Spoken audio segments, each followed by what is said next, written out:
Ah, j'ai vu ça. Écoute, un ado de 15 ans qui a plaidé coupable à 8 braquages avec une arme à feu. Le gars, il a rien que 15 ans.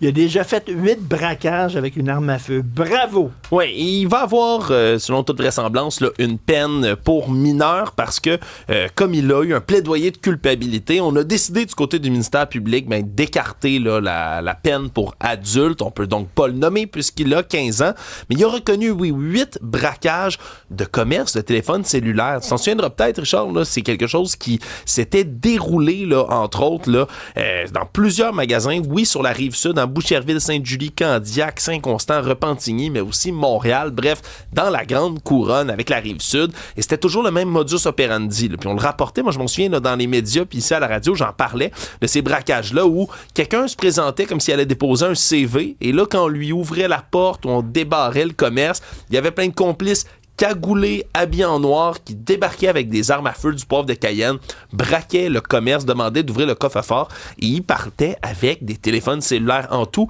C'est au-dessus de 215 appareils qu'ils auraient volés pour au-dessus de 240 000 $ de valeur en téléphone cellulaire. Lui qui était payé donc pour aller faire ça. Personne n'a été blessé là, dans ces braquages-là, heureusement.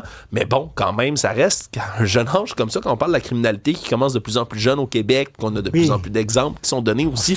Avec un jeune criminel comme ça? C'est ça. Ça pose une sacrée bonne question. Sophie Durocher nous avait parlé il y a quelques jours de WestJet qui avait présenté là, un projet d'avoir des sièges dans l'avion qui sont encore plus rapprochés, qui pouvaient pas là, se pencher par derrière pour que tu puisses un petit peu dormir. Là.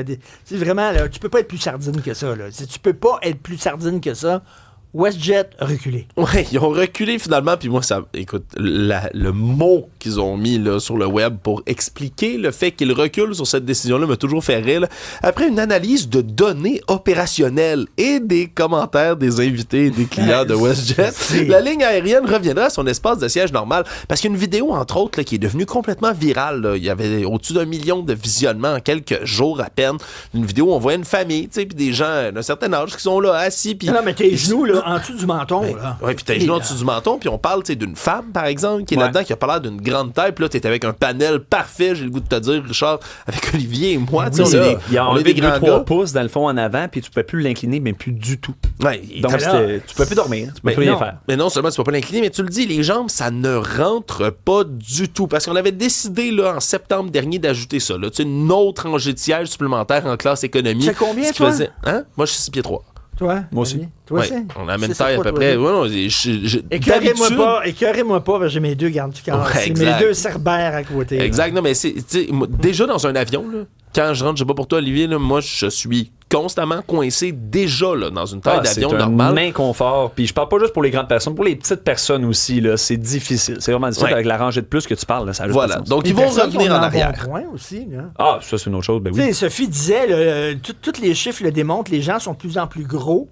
Puis les sièges d'avion sont de plus en plus petits et étroits. À un moment donné, ça rentre pas. Là, mais donc, ils sont revenus en arrière avec tout ça, mais après leur analyse des données opérationnelles, ça m'a bien fait rire. Ben oui. Pamela Anderson, Olivier, est en maudit contre Seth Rogen. Oui, mais en 2022, il y avait la série Pam and Tommy. Je sais pas si ça te dit quelque chose. On va montrer des images en même temps que j'explique un peu.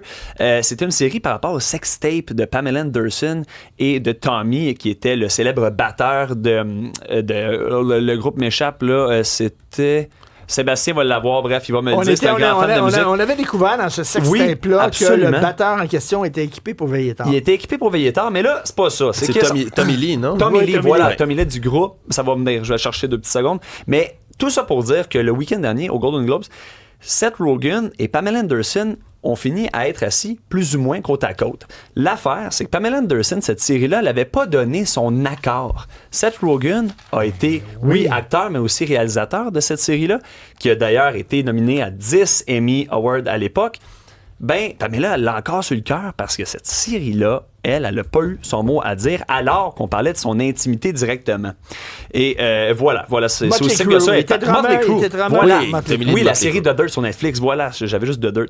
Mais voilà, donc elle est vraiment partie en joie le vert, puis elle veut plus parler, puis elle s'est dit dégoûtée d'être à ses côtés.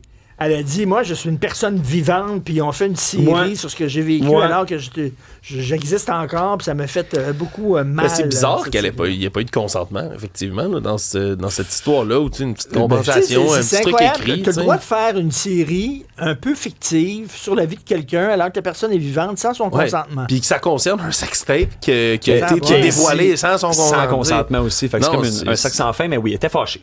Pour d'autres nouvelles du genre, allez sur le site et l'application. Vous allez peut-être voir toutes sortes de photos incroyables. Cube.ca